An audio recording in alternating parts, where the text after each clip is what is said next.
go ahead and get started. All right. Good morning, everyone, and welcome to this Workforce Wednesday webinar. My name is Sarah Blaylock with the Illinois Center for Specialized Professional Support at Illinois State University, and I will be the moderator and technical support for today's webinar. Today's topic is opportunities in the solar sector. As a reminder, all participants in this webinar do not have the ability to unmute yourselves. If you have questions as the webinar proceeds, please post them in the chat box or Q&A, and we will address them throughout and at the end of the webinar when we pause for Q&A. As a reminder, this webinar will be recorded. This presentation, recording, and any materials presented during today's meeting will be available on the Illinois Workforce Academy website within 48 hours of today's session. I will put the link to the presentation for today in the chat momentarily. To be as accessible as possible, this webinar will be using closed captioning and live transcripts. Feel free to turn those on while using your Zoom toolbar. Tomorrow, each attendee will receive a follow-up email, which will include a survey asking you about today's webinar. Please provide feedback and any suggestions that you have to help to improve the upcoming professional development efforts. All right. My name is Sarah Blaylock, and I'm going to go ahead and launch two polls. Where is your local area?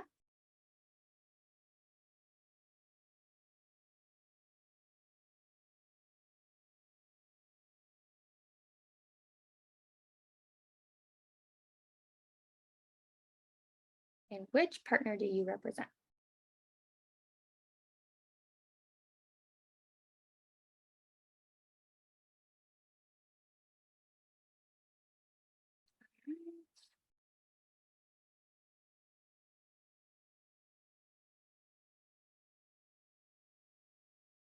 Okay, I'm going to give it a few more seconds. Okay.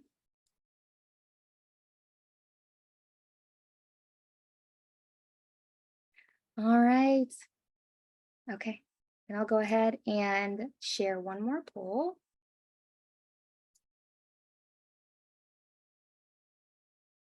Do you serve any of the following communities?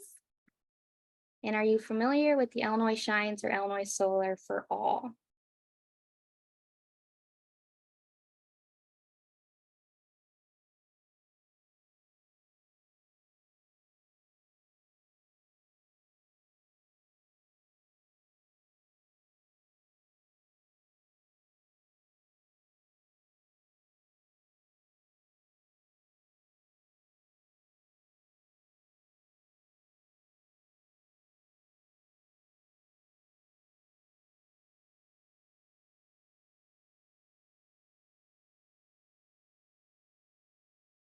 I'll give it a few more seconds.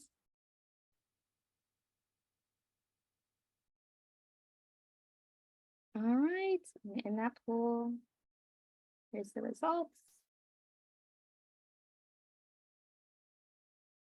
I'm going to stop sharing. And then I'm going to go ahead and stop sharing my PowerPoint and kick it over to Sarah and Kina.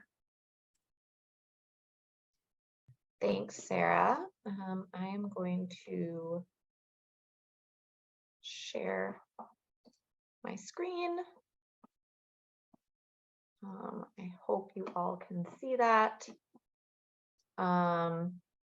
Great. So I'm Sarah Duffy. I'm Deputy Legal Counsel with the Illinois Power Agency. I'm joined today by my colleague Kina Askew, our DEI Outreach Associate. She's going to take the second half of this presentation, but we wanted to give you all an introduction to opportunities for workforce development and for specific communities, disadvantaged communities in the solar sector for careers. So here's our slide on the titles. So agenda for today, we're going to go over just what the Illinois Power Agency is and does. I know a lot of people in the state have not even heard of us. That's kind of why we had the poll at the beginning asking if you've heard of any of the programs that we run. So then we're going to talk just about the role of the IPA and our programs in the solar sector. And then we're going to get into some of the specifics about the opportunities that exist for what the Illinois law calls equity eligible persons. And then we'll go over some resources that are available both through the IPA and through other state agencies about workforce training programs, grant opportunities, and other educational opportunities. So the Illinois Power Agency is an independent state agency. So that means that we don't actually sit under the governor's office. We're under the Executive Ethics Commission. Created in 2007, we have a variety of responsibilities related to the electricity in the state of Illinois. But the one that we're going to mostly focus on today is the second bullet on the implementation of what's called the Renewable Portfolio Standard. Essentially, a renewable portfolio standard is a fancy term for a clean energy target or a renewable energy target. And so we oversee the programs that allow Illinois to meet its targets for transitioning to clean and renewable sources of energy for electricity. So those targets are seen here. We have new targets as of 2021 due to a new law passed by the legislature called the Climate and Equitable Jobs Act. So if you hear people refer to that or to CEJA, as it's also called, that is the law that I'm talking about. So this law created a new target of 40% of our electricity for default customers, so those that are taking their electric supply through ComEd, Ameren, or Mid-American. 40% of that electricity should come from renewable energy by 2040, with the additional ambition of reaching 50% by 2040. Of that, there are specific targets for how much of that renewable energy should come from wind versus solar, from large projects versus smaller rooftop projects. And you can see here kind of in this table, the general glide path of what we're aiming for in terms of increasing that percentage. So that's all just kind of context. I think for this audience, it's just good to have that kind of high level idea of why these programs exist. So in order to get there, in order to get to that level of renewable energy, the IPA runs several different programs to encourage development of wind and solar projects. So here's kind of an overview of all of our programs. We have the Adjustable Block Program, which is also called Illinois Shines. So I'll be referring to it as Illinois Shines or the Adjustable Block Program in this presentation. That is for private residents and businesses. So rooftop solar, community solar, if a business wants to create, put some solar panels on their property to offset their electricity demand, that's where they would go. And through that program, we provide financial incentives for each of those projects to bring the cost down for Illinois residents and businesses to support solar. Illinois Solar for All is essentially a similar program providing financial incentives to smaller scale projects, but it's specifically designed for income eligible residents and nonprofits or public entities that provide services to income eligible communities. We also have some larger scale projects that we support and provide incentives for. So those are the big, massive, utility scale, directly connected to the grid projects that you might see further out in more rural areas. We also support some brownfield site projects. So those are sites on contaminated land that require kind of additional oversight. And then we also have a new,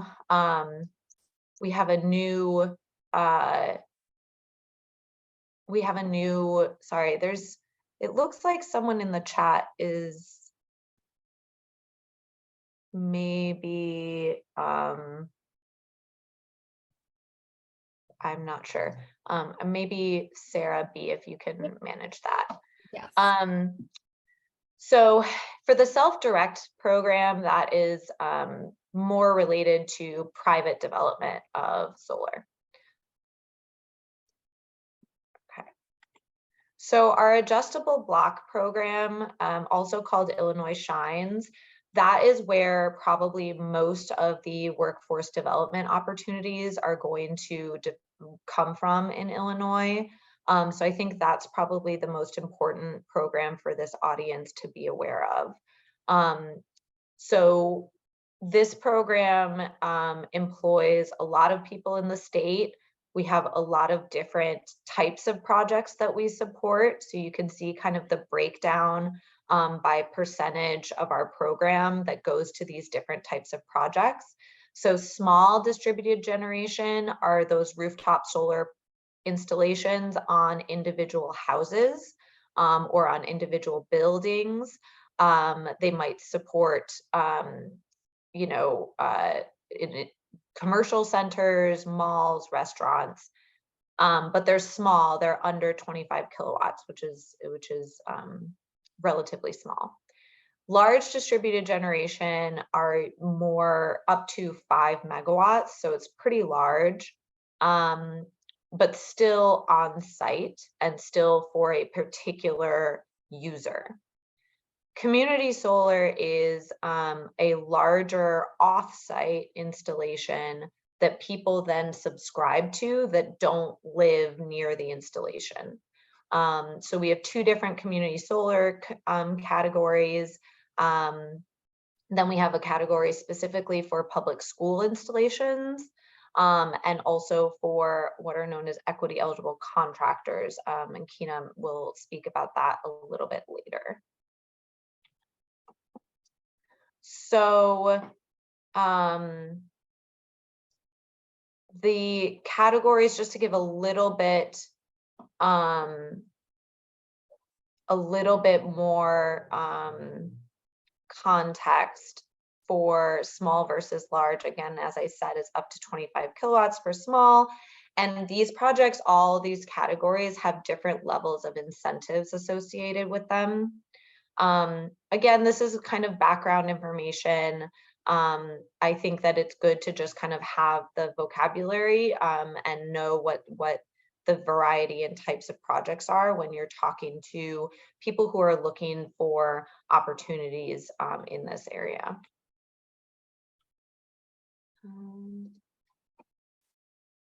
Okay. So for Illinois Solar for All, I saw that at least one person on the call has heard of Illinois Solar for All. That is our incentive program for projects that serve income eligible residents. So similar to Illinois Shines, there are different categories based on the type of project. So small residential, large multifamily, low-income community solar. Again, that's that off-site where people can subscribe to the project, and then nonprofit and public facilities. So the job trainee requirements in Solar for All are slightly different than in Illinois Shines. Solar for All has specific minimum hiring requirements for these projects to include job trainees for both a minimum number of projects per developer and a minimum number of hours across that developer's portfolio. So it's really trying to make sure that these projects contribute to training new entrants into the solar workforce. Also, this program reserves a certain percentage of funds for projects in environmental justice communities, for projects that lead to what we call energy sovereignty, which is essentially just the customers having control and ownership over the program. And just another small difference is that it's budget based rather than the number of projects. So another important element for this audience to know is that all of these, both Illinois Shines and our utility scale projects, so those really big projects that connect directly to the grid, both of those have additional labor requirements. So to make sure that, as we guide people to these careers, they are entering a career that is actually going to be well paying, provide good quality of life, and opportunities for growth. So there's a requirement that the Illinois Shines and utility scale projects pay prevailing wage and comply with all of the other requirements of Illinois' Prevailing Wage Act. So this includes some additional, not just paying them, but also notifying them of the wage. There are a couple of exceptions to that. So under the law in Illinois Shines, projects serving residential buildings are not required to pay prevailing wage. And then projects serving houses of worship that are under 100 kilowatts. And then we also don't retroactively apply it, which is not super relevant for this audience because we're really looking forward to opportunities in future projects. So as I said, prevailing wage comes with a number of requirements. Our developers are required to submit evidence of their payroll to the Illinois Department of Labor, just like every other public body project that is subject to the Prevailing Wage Act. It applies to not just the initial construction, but also to maintenance and repairs over the life of the project. So if you have people working for companies or looking to get into this area, it will be a steady stream of maintenance and work across the life of the project. So I'm going to pass it to Kina now, who's going to go over some of the equity requirements that are relatively new for our programs from that 2021 law. And then she'll also provide an overview of some resources that are available for you all to help people understand how to break into this sector. Good morning. Next slide, please. So here at the IPA, we have like DEI requirements. It's called the Equity Accountability System. It is part of our long-term plan. We have to make sure that we have equity eligible contractors. We refer to them as EECs with our Illinois Shines program. We also have to do a minimal equity standard, which is the MES program. We also have to prioritize bids within competitive procurement. So actually, excuse me, what that means is when we're choosing individuals from the CEJA program, we're mandated to make sure, because the IPA administers the programs and the procurements, we have to make sure that they meet our accountability system when they're getting selected. We also have to make sure that the clean energy space and economy is growing and is accessible to everyone. So that's when the minimum equity standard comes into place. So starting on June the 1st, 2023, the IPA Illinois Shines program, self-directed program, and competitive renewable energy procurements must meet the minimum equity standard, which means that with this percentage within equity eligible persons who are working on a particular workforce project, the approved vendor or designee are required to hire a certain percentage of equity eligible persons. So by the year 2030, the percentages has to be 30% of individuals working on a project, and 10% of the equity eligible person who are working in the workforce must meet the MES requirement when they're working on a particular project as well. And 12% of the IEPs within that workforce, over a long-term period, it'll increase according to our long-term renewable resource procurement plan. And so in a nutshell, that's what that means. We just have to make sure we have an equity eligible individuals who are working on these projects, and that, they have an opportunity as well in the solar industry space. We also have our energy workforce equity database, which launched January 31st of this year. And so this connects contractors, equity eligible contractors, and equity eligible persons for particular projects to install solar panels. So individuals can be able to go into our portal, which I'll show in the next few slides. They can register, they can connect with job opportunities, and employees can also list job opportunities as well for those who are, qualified. We also have to do a racial disparity study just to ensure that we're pulling data when we're working with different demographics. And for those who are signing up on our portal and who are doing work in our Illinois Shines and Illinois Solar for All programs. So we have to make sure that in our racial disparity studies, we're addressing, different disparities that can happen in the solar industry.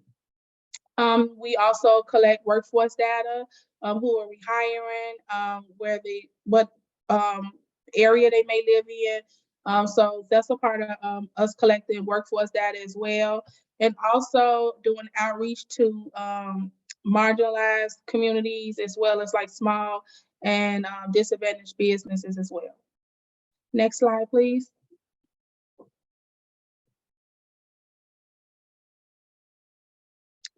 So what is an equity eligible person? Well, the IPA Act defines equity eligible person. As you know, it can be someone who graduated from the CEJA workforce network. Those are the Clean Jobs Workforce Hub Network. As you may know, there's going to be 13 hubs throughout the state of Illinois, which will offer training, certification, preparation, and just overall skill development for those who want to work in the clean energy industry. Also, we're working with DCEO to develop a clean jobs curriculum. So that'll be a part of that Clean Jobs Workforce Hub program as well. Then we also have the returning resident clean jobs training program. And those who were formerly in IDOC, which is the Illinois Department of Corrections, or who are considered socially impacted injustice individuals, those who were incarcerated. So that'll be a criteria. Also, the Clean Works pre-apprenticeship program, which will be like 3 hubs throughout the state. And they'll basically provide training on construction, trades, and clean energy jobs. We also have the Energy Transition Navigators. So many of you might be familiar with the Workforce Navigators, but CEJA has their own navigators, which will just help with like outreach, education, recruitment to people who want to participate in the clean energy workforce and contractor programs, as well as helping people get into like training programs in the solar industry as well. And we also have the last program, which is the Energy Transitional Reduction Program. And it'll just provide supportive and financial wraparound services to those who are participating in the CEJA workforce programs, just to help them overcome barriers that might stop them from completing the program. So that's like one of the criteria to being an equity eligible person. And DCEO administers all of these programs, which is the Department of Commerce and Economic Opportunity. Also, another requirement to be an equity eligible person or EEP, you have to be a current or formerly in the foster care system. Again, as well, as I stated before, formerly incarcerated. They like to be referred to as returning citizens or socially impacted individuals. And lastly, you have to reside in an equity eligible investment community. And an equity investment community are communities throughout Illinois where people may face discrimination or not able to have economic growth in their community. So we have a map on our website, which I'll show you later. You can put in your address or your zip code, and it'll tell you if your community is considered a equity eligible investment community. And most of these communities are, especially in the Cook County area, they'll be on like the south or west side of Chicago. And in the lower part of the state, we'll say central, is some areas in Peoria and Pekin, and then towards the southern part, it'll be areas in, Carbondale and Springfield or Collinsville or Alton, or East St. Louis. So those type of communities that we're speaking of. Next slide, please. Before we move on, I just want to note one thing. Very, very good explanation. A person can qualify by just being in one of these categories. So you don't have to qualify as all 4 of them at the same time, or even at least 2. As long as you qualify under one of these, you're considered an equity eligible person. Okay.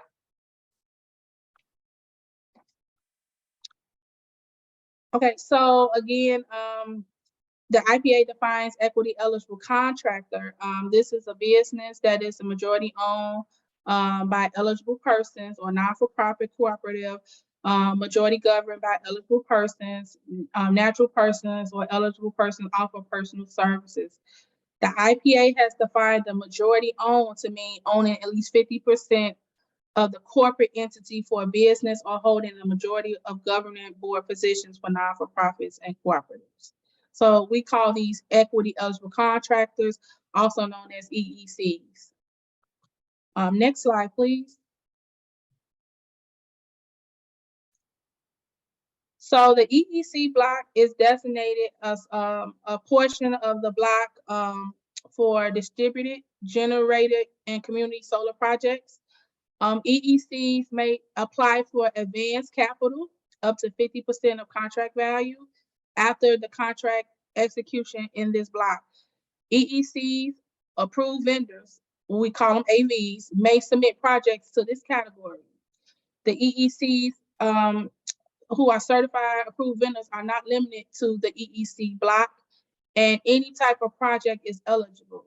And just so you know, CEJA is required a minimum of 10% program capacity. So you want to make sure you're hiring 10% of EEPs to work on the projects, and it'll increase over time as well by the year 2030 to 40%. Next slide, please.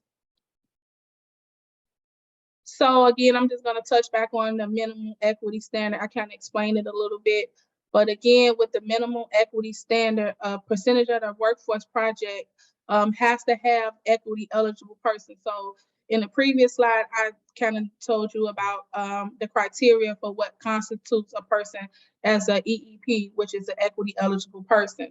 So that's very important that they're in the workforce when they're working on a project as well. With the Illinois Shines program and the utility wind, solar, and brownfield projects, approved vendors and utility scale developments must submit plans to achieve the MES, which was the minimum equity standard, at the beginning of the year and report compliance at the end of the year. So they have to make sure that they're reporting compliance regarding the project as well. So this is also a part of our renewable resource procurement plan that the IPA has revised, and as well as our long-term plan regarding solar projects or PV, which is photovoltaic projects. And just so you know, PV projects are those with the solar panels absorb sunlight and it converts into electrical energy. And so we have like a certain amount of procure recs that we have on different projects based on the size of the project. And again, Sarah kind of touched on what a brownfield project site is. So normally it's like manufacturing sites or industrial plants or things of that nature that normally like on contaminated land. But Illinois is trying to reuse this land as well for these particular projects. So those are what the brownfield projects are. So at the beginning of the 2023-2024 year, again, 10% of the project workforce must have or hire EEPs, which is equity eligible persons. And by the year 2030, again, it has to increase to 30% when they're working on a particular project. So this is a part of the law that you have to hire individuals who are considered equity eligible persons. Next slide, please. So this is our portal. I talked about that a little earlier. So on the portal, EEPs can go and EECs can go on there and they can find qualified individuals in the portal. So of course, if you're an employer, you will sign up as an employer. You would provide documentation of your company. It's very easy, very user friendly. We have a help desk if you need additional assistance, but it's very easy and user friendly. And you can post jobs on here. You can connect to other people who work in the clean energy sector as well. And then let's say you are looking for a job. You can connect to potential employers who also post jobs on our portal as well. And you can also apply to become an equity eligible person.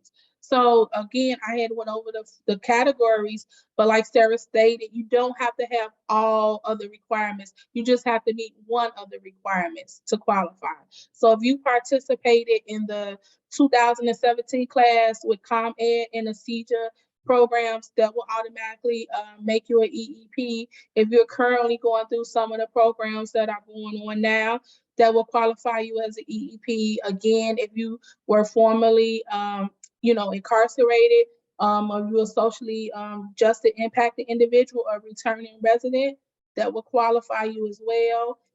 If you are from the foster care system, here in Illinois is DCFS.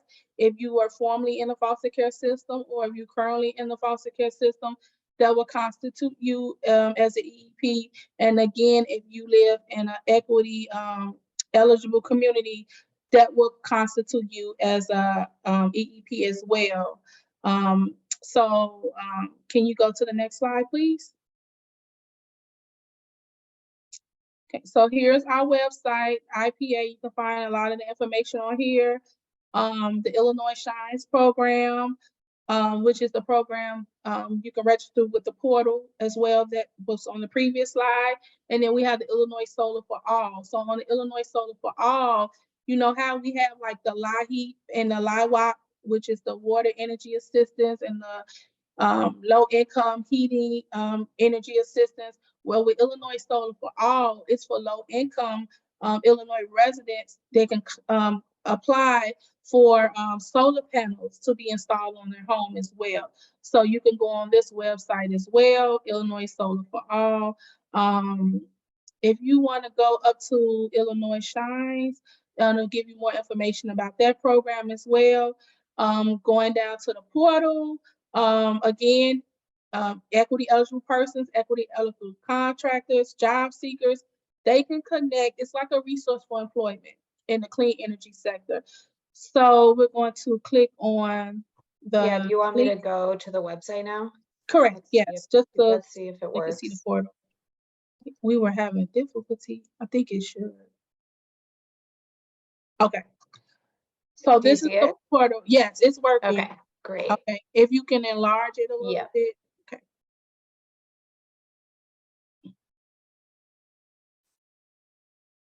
So again, this is the portal.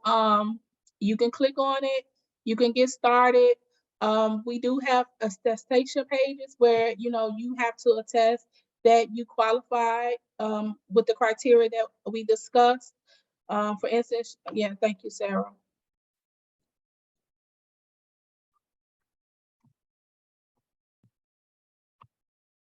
You can get registered. So you would put your information into the system. Again, it's very user-friendly. It's asterisk marked. So of course, anything that has an asterisk, it's mandatory. It's a mandatory field. You can select your preference of work, what shift you would like to work. You can also select any skill sets or trades you may have. Also, you can check if you are a equity eligible person, and then you have to check the attestation for whichever one which may apply to you. And then you also have to, answer if you are certified with the North American Board of Certified Energy Practitioners. So you can go on that website to get more information. As well, you can go on, are you a qualified person defined by the ICC, which is the Illinois Commerce Commission, and you can go on their website. And then ask if you're part of a union.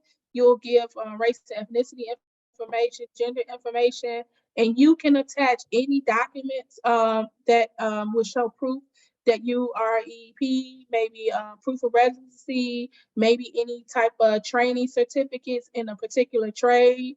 I know with the FEJ and CEJA program from 2017, a lot of people have like certifications. You can upload that. Any type of educational related to your trade, you can upload all of these information in files in here, and to complete your application and your registration.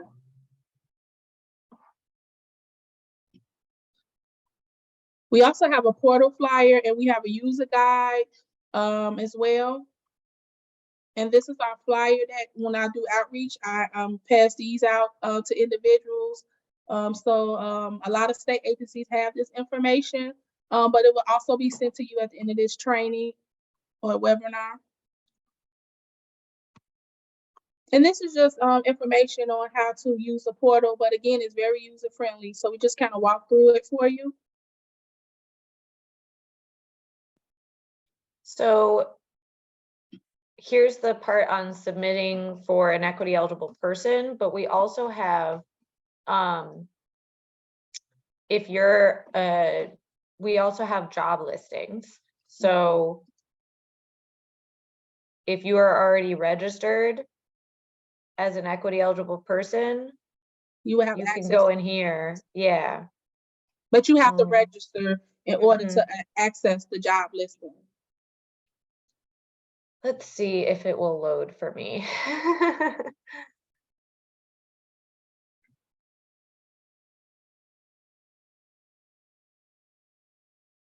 We have about, I think, almost 20 companies registered on the portal right now who are able to post jobs. But we are really looking to get more individuals to come on and register as equity eligible persons in the portal.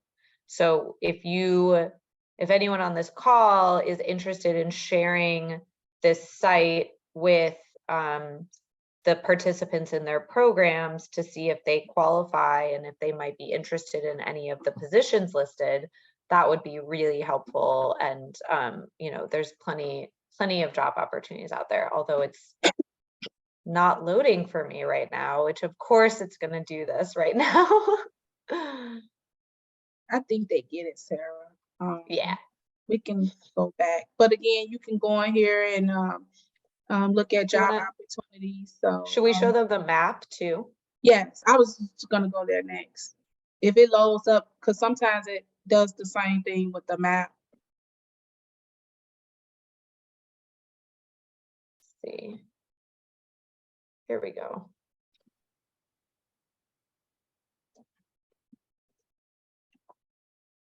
Can you see that?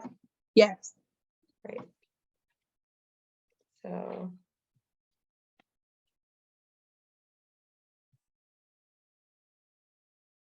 So this is the IPA's website, 105 West Madison in Chicago.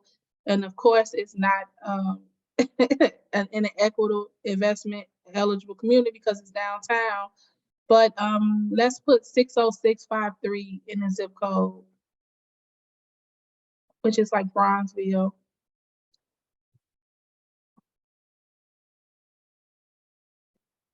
And that's a equity investment eligible community. And you can zoom in, Yeah. you know, and look at the actual boundaries of these communities. So if you're looking to hire in a specific town, or like, let's say you're looking to hire in Rockford, you can go up here and see, okay, if I can maybe go to recruitment events in these areas, then I'm more likely to, you know, interact and find people that qualify as equity eligible persons. Great. Okay. Anything else that you want to show them? Go to the resource. I want to see if it's completed. Okay, so this is a new page we just developed this week, actually. This is our resource page. So again, we have a lot of FAQ information, background on MES, which is the minimum equity standard, training programs that you may have, you know, anyone that wants to attend, as well as definitions and information regarding what's the EEC, which is an equity eligible contractor. And also we have our map, user guide. So we're still working on this page, but it's basically going to be a resource page for people just to go in here and just find what they need in regards to the solar industry as well. We can go to the next slide, exit out in the next slide. Go back a little bit because I think it was some on the previous slide. Okay, no, it wasn't. I'm sorry. Next slide. So again, I'm the DEI outreach person. So again, I get a lot of questions about CEJA. So DCEO is administering the programs. But again, people think the IPA administers these programs, which is fine. We don't. But again, I'm one of those people, I like to connect people with opportunities and resources. So I provided links, which is also on our website, to CEJA workforce programs. You may be interested in, I know DCEO has apprenticeship programs. For instance, like the Illinois Works, programs with deals with a lot of construction as well. A lot of Illinois contracting program opportunities and training incubator programs that help up and coming contractors procure projects within the state of Illinois.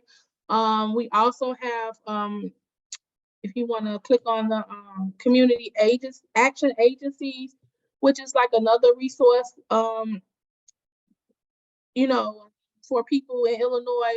Part of outreach is providing wraparound services to people. So we want to make sure people aren't getting scammed. We want to make sure they know about rental assistance programs, utility assistance program, our Illinois Solar for All program, any type of resource program, wraparound program, and stipends and grants that will help them to just be better and have those resources you can find on this page as well, and also on our website. So just wanted to show you an example of the links that we have, and this information will be sent to you after the webinar as well. Sarah, next slide, please. Also, again, I get information about people who are new to the solar industry. So they want to know, how can I get started? DCO has a department called the Office of Economic and Minority Empowerment, called Omni. And so they provide a lot of assistance for small business, any grant opportunities, financial literacy, financial funding, as well. So you can find those resources in the links that's provided as well. Also, the Illinois WorkNet, any type of training and workforce programs, and also the Illinois Solar Energy Association as well has advocacy and education about renewable energy as well. Also, we have the community development block programs also.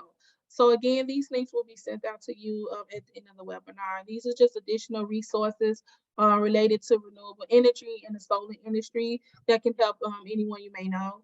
Next slide, please. Well, thank you. That's it. Again, I'm Keena Askew. I'm a DEI Outreach associate here at the IPA. Sarah is our deputy legal counsel. Our information is on the screen. Feel free to contact either one of us. I also come out to outreach events, community events, forums, panel events, so summits. So if you have any upcoming events or know any events you would like the IPA to attend, please feel free to reach out to Sarah or myself. Thank you.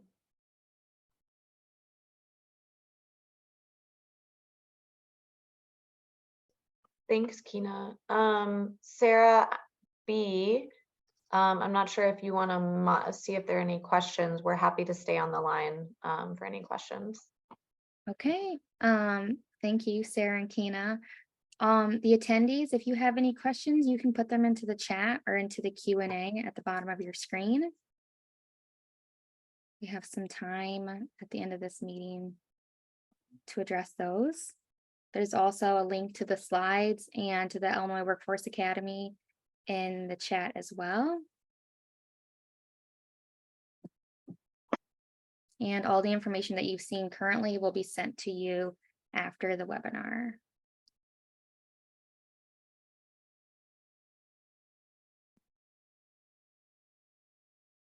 Make sure.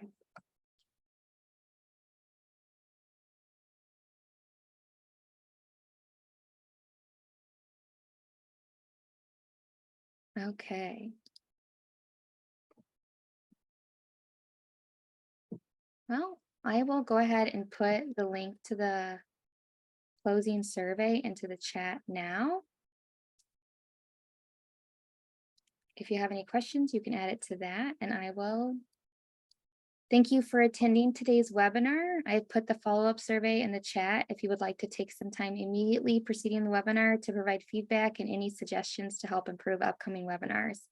That same survey, along with the link for the presentation materials and recording, will be located in tomorrow's follow-up email as well. Thank you and enjoy the rest of your workday. Thank you, everyone. Great.